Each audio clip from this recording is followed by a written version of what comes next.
हाँ, तो मैंने जैसे बताया कि इस संसार में मोह की बनी सृष्टि भी तुम ख्याल में ले लो, तो 3 प्रकार की सृष्टि का वर्णन मैंने किया और चौथी सृष्टि का वर्णन कर रहा हूं जो मोह से बनाई गई है। मोह की बनी सृष्टि वह होती है कि ईश्वर ने जो वस्तु बनाई है उस वस्तु को जिस पर तुमने अपनी नाम और रूप या अपनेपन का छाप लगा लिया है, तो उसकी एक फोटो तुम अंदर बना लेते हो और ईश्वर का बनाया हुआ वह वस्तु बाहर होती है। तो बाहर वाली वस्तु यदि मरे या परेशान हो तो तुम्हें कोई कष्ट नहीं देती। जब भी कभी कष्ट देती है तो तुम्हारे अंतराल में जो उसकी फोटो बस गई है वो फोटो जब मरेगी, टूटेगी, तब कष्ट देगी। तो संसार में जैसे एक जगह मैं जा रहा था तो कुछ बच्चे जा रहे थे, तो मैं भी ऐसे ही जा रहा था।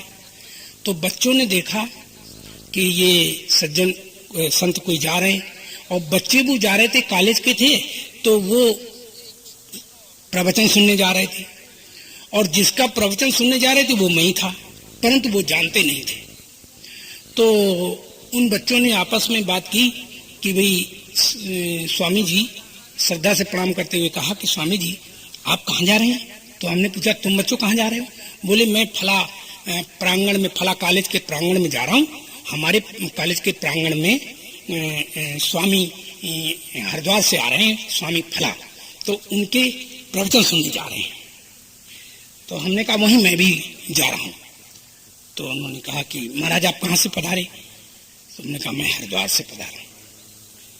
तो बोले हरिद्वार, तो आपका शुभ नाम? तो हमने बताया कि मेरा अमुक नाम। अरे सब पैर पकड़ पड़ने लगे, अरे महाराज माफ करो, मुझे क्षमा करो महाराज, मैं जानता नहीं था, मुझसे भूल हो गई। तो मैंने कहा नहीं, ये बात समझने योग्य है। बोले क्या?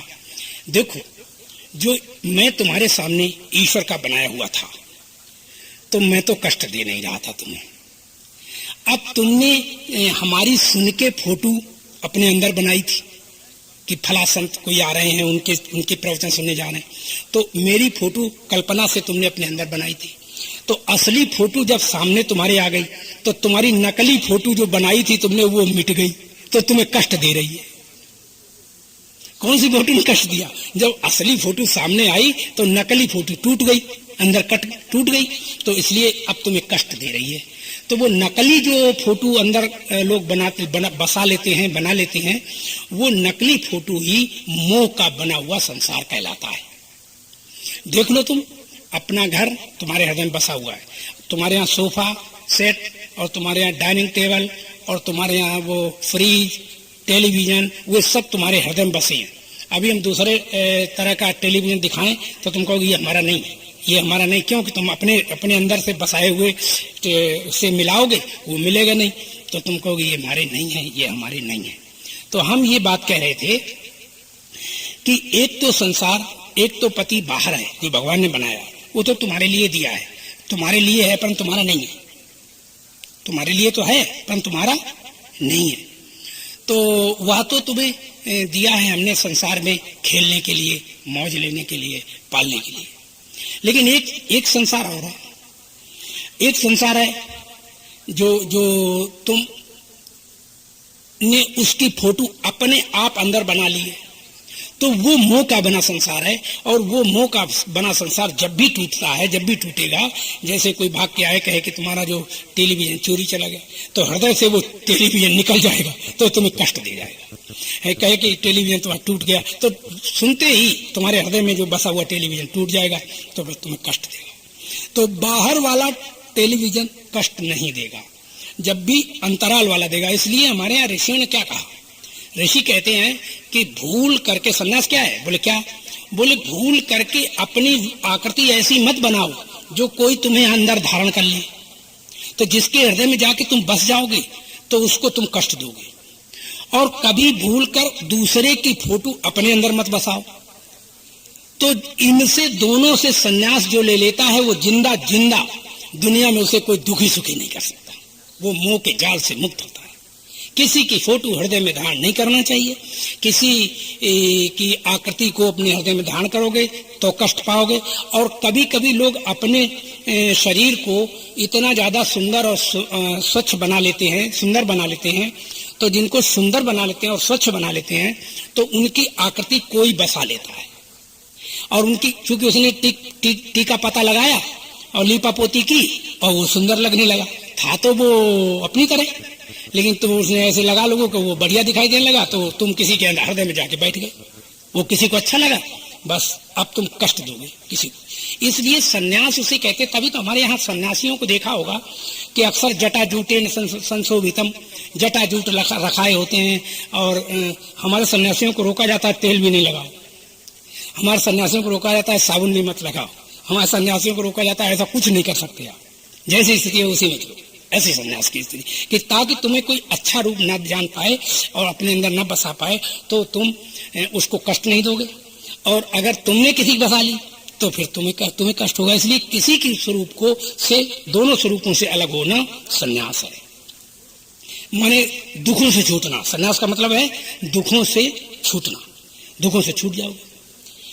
और जो लोग ऐसा नहीं करते, कहते महाराज जब सब भगवान है तो हमारा लड़का भी भगवान है, तो फिर लड़कों बच्चों को ही क्यों नहीं पालें जब उन्हें भगवान पालें। तो याद रखो वो लड़के बच्चे तुम्हें रुला रुला मार डालेंगे और तुम मर जाओगे अज्ञान में। ये लड़के बच्चे भगवान नहीं है। क्यों कि तुम्हें जब लड़के बच्चों को पालोगे तो जब तुम्हें कष्ट होगा अपने लड़के बच्चे दिखाई देंगे, भगवान नहीं दिखाई देगा। भगवान और चीज है। जो भगवान के लिए सबको पालता है तो उसे भगवान दिखाई देता है, और जो जन समूह के लिए कुछ करता है तो उसको जन समूह दिखाई देता है, भगवान दिखाई नहीं देता। तो इसलिए सन्यास का मतलब है कि किसी के अंदर ना बैठो और किसी को मत बिठाओ। इन दोनों से सन्यास ले लो तो इस दुनिया में कष्टों से तुम परे रह जाओगे, कोई बंधन में तुम्हें नहीं डाल पाएगा। तो जैसे एक दृष्टांत और है, एक दृष्टांत है। जैसे एक बुढ़िया बैठी थी, तो बुढ़िया बैठी थी तो वो भागते हुए कोई व्यक्ति आया बुढ़िया के पास और कहा तुम्हारा लड़का जो है फला चौराहे पर एक्सीडेंट हो गया है उसका, वो वहां पड़ा है, उसे उठा लो। तो बुढ़िया एकदम चीखी और रोती हुई भागी और सबसे कह रही जल्दी आओ जल्दी आओ जल्दी आओ, भागती जा रही जल्दी आओ, भागती जा रही, रोती जा रही, भागती जा रही। जब वहां उस लड़के के पास पहुंची तो देखा कि हमारा लड़का ही नहीं है। तो बोलो अब रोएगी? तो अब कौन सा लड़का मरा था उसका? अंदर वाला मरा था तो तब रोई थी, और जब असली देखा कि वहां हमारा है ही नहीं तो फिर रोना बंद हो गया, रोना है ही नहीं। इसलिए सृष्टि में कोई भी आदमी कहीं रोता नहीं, देखा नहीं गया दूसरे के लिए। जब भी वो रोता है अपने बनाई हुई सृष्टि के लिए रोता है। और ये वो जान नहीं पाता कि हमें क्या जानना चाहिए, क्या करना चाहिए। क्या करता है? बस राम राम श्याम श्याम चिल्लाता। जब कोई मरा तो भगवान भगवान चिल्ला रहा है कि कृपा करो महाराज, और जब नहीं कोई मरा तो फिर भगवान भगवान चिल्ला। तो पागल, ऐसे लोग पागल होते हैं कि जो दूसरे के सहारे पर जीते हैं। ये मनुष्य जन्म है, ये मनुष्य जन्म मिला है तुम्हें। देखो इसमें तुलसीदास ने लिखा है, पिपराधीनता दुख महा सुख जग में स्वाधीन, और तुलसी सब सुख होते हैं अपने ही आधीन। एक जगह तुलसीदास ने रामायण में कहा है कि करी विचार देखो मन माही, पराधीन स्वप्न सुख नाही। विचार करके देख लो, पराधीन जब तुम हो जाओ, किसी के अधीन होकर जियोगे तो स्वप्न में सुख नहीं पाओगे। तो पराधीन स्वप्न सुख नाही, और करी विचार देखो मन माही। मन में विचार करके देख लो, ये निश्चित बात है कि तुम्हें कभी सुख नहीं मिलेगा। पराधीनता दुख महा सुख जग में स्वाधीन। दुनिया में सबसे बड़ा सुख कौन है? स्वाधीन होना। स्वाधीन होना हमारे स्वतंत्र होना। स्वतंत्र का मतलब ये नहीं है, बहुत से लोग होते हैं अपने पति से स्वतंत्र हो गए तो दूसरे आदमी के पास चली गए तो बोले हम तो स्वतंत्र हैं, फिर तीसरे के पास चले हम तो स्वतंत्र हैं। ये स्वतंत्रता नहीं, तुम तो इंद्रियों के गुलाम बने। वो आदमी जो है वो इंद्रियों का गुलाम है। वो किसी स्वाद, जिसके यहाँ भोजन नहीं मिला, अच्छी चीजें नहीं मिली तो वो दूसरे के यहाँ चला गया, तो वो तो इंद्रियों के बसीभूत चला गया, वो स्वाधीन नहीं हुआ। स्वाधीन उसे कहते हैं मन चिल्लाता रहे बाढ़ में जाए, हमें क्या, हमने अपनी मौज से रहना। तो हमारी मौज केवल हमारी स्वतंत्रता है। हम किसी इंद्रियों के, मन के, बुद्धि के किसी के हम अधीन नहीं हैं, तब हम संसार में जीते जीते मुक्त हैं। और जो लोग, मुक्ति और क्या है? मुक्ति और कुछ नहीं, तमाम कष्टों से छूटना मुक्ति है। और परमानंद का ज्ञान कर लेना, परमानंद को जान लेना, परमानंद को प्राप्त कर लेना, अपने स्वरूप को जानना, ये मुक्ति कहलाती है। कि मुक्ति क्या है? कि परमानंद स्वरूप हमारा स्वरूप है, और जो सृष्टि में जो संसार जो दिख रहा है ये हमारा स्वरूप नहीं है, क्योंकि ये स्वरूप है ही नहीं। हमारे स्वरूप की कल्पना में ये सब दिख रहे हैं। जैसे अपने बच्चे को, एक बार क्या हुआ था, एक राजा का लड़का था, तो जब वो लड़का बड़ा हुआ, 10वीं क्लास या 8वीं क्लास में चला गया, तो उसने एक रोल एक स्त्री का किया, तो उसको स्त्री बनाया गया, उस लड़के को। तो स्त्री बनाया गया, तो स्त्री बनके उसने जो अपना रूप फोटो खिंचाई, तो वो फोटो खिंचाई, कोई बात नहीं, और वो रोल किया उसने, नाचने कूदने का, हंसने खेलने का, जो भी ड्रामा में। तो वो फोटो जो थी लेकर के माँ ने अपने बक्से में रख दी। राजा का लड़का था। तो राजा का लड़का जब बड़ा हुआ तो ये कहा गया कि भाई तू ऐसा कर कि अब तेरी शादी की जाए। तो उसके सामने तमाम लड़कियों की फोटो लाई जाती रही कि देखो ये फला राजा की लड़की है, ये इतनी पढ़ी लिखी, इतनी सुंदर है, इतनी सुशील है। तो वो सबको इनकार करता था, ये लड़की ठीक नहीं है, ये लड़की ठीक नहीं है, ये लड़की हमें पास नहीं है। एक दिन दैव योग से माँ के बक्से को उसने खोला और बक्से में वो फोटो दिखी। तो वो फोटो जो देखी तो वो तो थी तो उसी की, परंतु वो जानता नहीं। तो वो बोला कि माँ हम इस लड़की से शादी करना चाहते हैं, ये लड़की बढ़िया। तो माँ मुस्कुराई, बेटा ये फोटो जो है ये तुम्हारी है, तुम बेवकूफ हो, मूर्ख हो कि जो अपने रूप पर पैदा हो गए हो।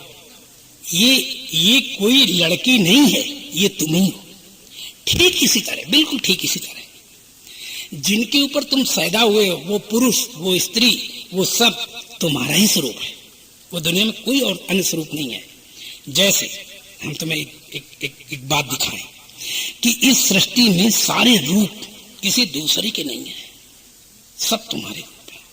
कैसे कि तुम अब सारे रूपों को अपनी आंख बंद कर लो, लाओ कोई रूप अपने सामने करो, तो कोई रूप नहीं आएगा। अब देखो आंख खोलो तो सारे रूप दिखाई देने लगे। तो तुम्हारे अंदर से सारी सृष्टि निकल आई। ये बाहर है ही नहीं। तो बाहर न पति है, न पुत्र है, न जगत है, न ये दुनिया है, न सूरज है, चांद है, सब हमारे अंदर है। क्यों कि हम अपनी गोलक बंद कर लें आंख, और जो बंद की तो सारी सृष्टि खत्म। न सूरज है, न चांद है, न प्रकाश है, न ये जगत है, कुछ भी नहीं रहा। और आंख खोली तो सब दिखाई देने लगता है। इसलिए ये सारी सृष्टि हमारा ही स्वरूप है। जैसे वो बच्चा अपने स्वरूप पर मोहित हो गया, ऐसे ही हम सब अपने स्वरूप पर मोहित हो गए हैं। और हमने कभी भी ये नहीं जान पाया कि ईमानदारी से कि ये सारी सृष्टि हमारा स्वरूप है। और हर आदमी अपने स्वरूप होने के नाते हर व्यक्ति को गले लगाना चाहता है, हर व्यक्ति को पास बैठना चाहता है, हर व्यक्ति से बात करना चाहता है, हर व्यक्ति से अखंडता, एकता स्थापित करना चाहता है। क्यों? अपने नाते ये जो हैं हम। इसलिए दुनिया में ऐसी कोई चीज नहीं है कि जिसको हम गले नहीं लगाना चाहते। जितनी गंदगी है ना, इस गंदगी को साल भर के बाद गंदगी को भी हम गले लगाते हैं। कैसे? और तुम रोज लगाते हो। कैसे? जब गंदगी को साफ करते हो तो हाथ हम उठाते हो कि नहीं, गले लगाए कि नहीं? मैंने ऐसा नहीं है कि तुम गंदगी को हाथ में नहीं छूते। तो हर चीज को किसी समय वो चाहे उसको फेंक दो, फेंकने में सुख मिलता है, किसी को पकड़ने में सुख मिलता है। तो वहां वास्तव में सुख दुख देने वाला कोई और नहीं है, तुम्हारा ही स्वरूप है। जब कोई ये जान पाता है कि सारे हमारे स्वरूप हैं, तब इस स्वरूप में जो मोहकता है, जो लावण्यता है, माधुर्यता है, तो वो तुम्हारी संसार में है। इसीलिए सूरज में तेज, चंद्रमा में वो शांति और प्रियता, और चंद्रमा में ठंडक, ये तुम्हारा स्वरूप है। ये जल में तरलता, गुड़ में मिठास, माधुर्यता, और ये सृष्टि में राम कृष्ण ब्रह्मा विष्णु में जो मोहकता और प्रियता भास रही है, वो तुम्हारा स्वरूप बन के भास रही है, वो दूसरा कोई और नहीं है। और ऐसा जो जीवन में साक्षात्कार कर लेता है, ऐसे जो जीवन में समझ जाता है, समझ जाने का मतलब साक्षात्कार करना, समझ जाता है, वो जीते जीते समस्त बंधनों को यहीं काट डालता है, और बंधनों से काट करके फिर संसार में प्राणी मुक्त हो जाता है। तो इस संसार में हम आए हैं, तो यहाँ अन्य कोई कारण और नहीं है कि हमको कोई कष्ट दे सके। हमको जब भी कोई कष्ट देता है तो उसको मैं पहला मेरा बनाता हूं। यही सृष्टि में कष्ट देने वाले भगवान राम ने यह बात अच्छी तरह समझाई रामायण में। लक्ष्मण ने भगवान राम से यह प्रश्न किया कि भैया, ये माया कितनी है, माया को बताओ। तो जब ये कहा माया कितनी है, माया को बताओ, तो भगवान शांत मुद्रा में बैठे थे। तो लक्ष्मण ने प्रश्न कर दिया। तो भगवान ने कहा, लक्ष्मण माया को जानना चाहते हो तो सुनो, गो गोचर जहां लगी मन जाई, और तहां तक माया जानहु भाई। जहां तक गो गोचर, जहां तक मन बुद्धि और इंद्रियों की दौड़ है, वहां तक सब माया ही माया है।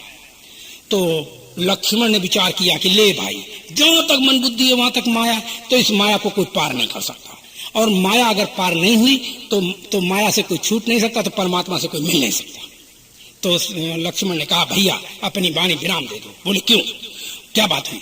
बोले बात ये हुई कि माया से कोई पार नहीं जा सकता। बोले क्यों?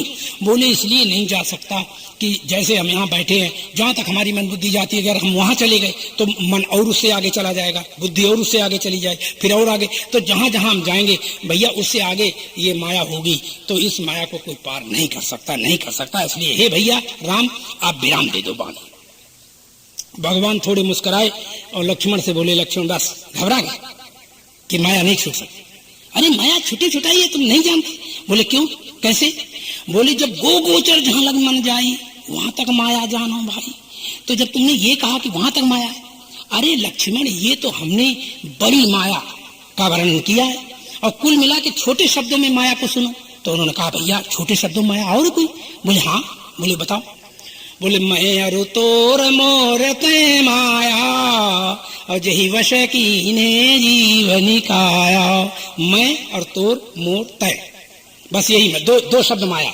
मैं मेरा, तू तेरा, बस ये बीच में दो शब्द हैं। इनको भैया मैं मेरा और तू तेरा छोड़ दे, तो ये सृष्टि तुझे कष्ट नहीं देगी। ये सृष्टि जब कष्ट देती है, जब तुम उसे मेरा बनाते हो या उसके तुम बनते हो, और फिर उसमें कोई खराबी आती तो तुम्हें कष्ट देगी। तो मेरा और तेरा दो शब्द हटा दो तो सृष्टि में माया अपने आप साफ हो जाती है। माया कुछ नहीं है, तेरा और मेरे शब्द से कही जाने वाली ये माया है। और तेरे मेरे से को बाध करके जो आदमी सृष्टि में जीता है, वो माया से परे होकर जीता है। तो सृष्टि में क्या करो, तेरा मेरा का से संन्यास लो। संन्यास किससे लेना है? तेरा मेरा। अब भाई पति रहे, कुछ छुटाता तो नहीं, लेकिन जानते भी रहो कि ये मेरे लिए है, पर मेरा नहीं है, ये त्याग है इसमें।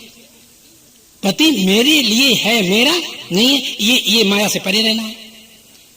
पुत्र मेरे लिए है, परंतु मेरा, ये शरीर मेरे लिए है, परंतु मेरा नहीं है। तो इस तरह से जब तुम रहोगे तो इस सृष्टि में तुम निश्चित जीते जीते पार होने की व्यवस्था में आ जाओगे, और ये व्यवस्था तुम्हारे लिए पर्याप्त है। तो हमने तुम्हें बताया कि ये मनुष्य जन्म जो मिला है, ये मोह का बना संसार जो है, यही तुम्हें कष्ट देता है। इस मोह के बने संसार से तुम्हें जगना है, और वो मोह का बना चौथा संसार है जो तुमने दूसरे की आकृति को हृदय में बसाया है, वही कष्ट देगी, या जिसके अंदर तुम बस गए हो वो तुम्हें कष्ट देगा, वो पीछे भागेगा।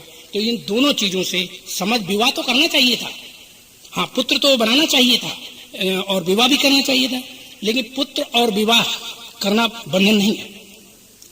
लेकिन ये सब यही मेरे हैं, इन्हीं के लिए हम सब कुछ करें, बस ये बंधन है। क्योंकि जैसे भगवान ने सबको बनाया, जिसने बनाया उसको छोड़ दो, अब वो हमारा कर्तव्य नहीं है। तो लोग करते क्या है कि कहेंगे कुछ और करेंगे कुछ, तो फिर फंसे रहे। उधर कहेंगे मैं सन्यासी हूं, मैं तो घर में ही सन्यासी हूं। तो घर में सन्यासी कोई हो सकता है? बकवास करता है संसार। कहते कि घर में ही सन्यास है। बोले कैसे सन्यास है? जब तुम्हें मरोगे तो तुम्हें लड़का बच्चे दिखाई देंगे, तुम्हें कोई भगवान दिखाई देगा क्या? और जो जीते जीते मैं मेरा तू तेरा से ऊपर उठ जाता है, न तो मेरा कोई है न मैं किसी का हूं, न तो मेरा कोई है और ना मैं किसी का हूं, और फिर भी मैं जो हूं वो मेरा अपना असली स्वरूप है। और उस असली स्वरूप को जो जानता है, उस जानने वाले को जानना चाहिए। इस जीवन में यही तुम्हारा परम कर्तव्य है और इसी कर्तव्य को पालन करना हमारा तुम्हारा सबका धर्म है। इन्हीं शब्दों के साथ हम इस वक्त वाणी को विराम देंगे। प्रेम से बोलो सच्चिदानंद भगवान की। प्रेम से बोलो सच्चिदानंद भगवान की जय। सतगुरुदेव महाराज की जय।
जब हटे बेतरा से पीछे मारे खाने पे आंसू बहाना पड़ा।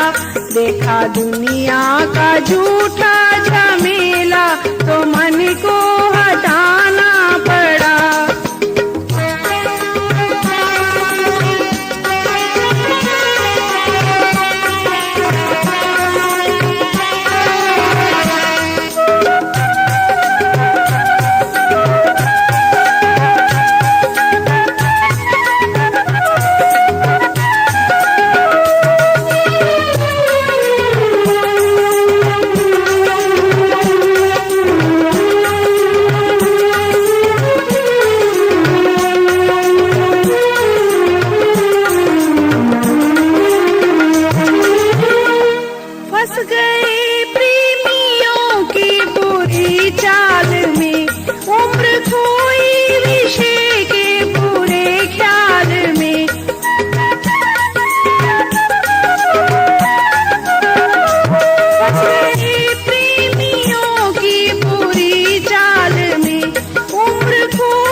तन के सुख मन के सुख धन के सुख में समय को बिताना पड़ा। देखा दुनिया का झूठा झमेला तो मन को हटाना पड़ा। देखा दुनिया का झूठा झमेला तो मन को हटाना पड़ा।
देखा दुनिया का झूठा झमेला तो मन को हटाना पड़ा।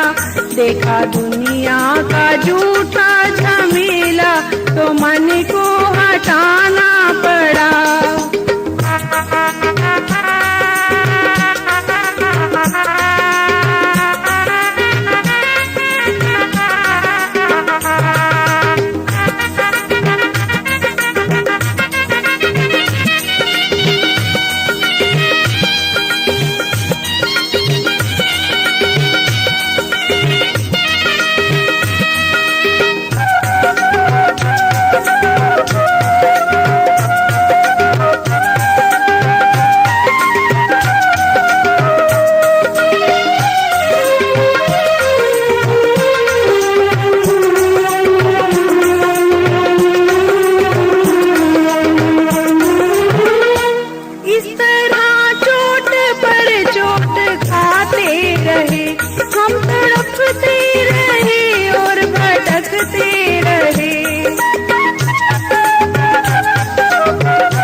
कर्म संचित जगे पाप सारे भगे, तब गुरु की शरण में जाना पड़ा। देखा दुनिया का झूठा झमेला तो मन को हटाना पड़ा। देखा दुनिया का झूठा झमेला तो मन को हटाना पड़ा। देखा दुनिया का झूठा झमेला तो मन को हटाना पड़ा। देखा दुनिया का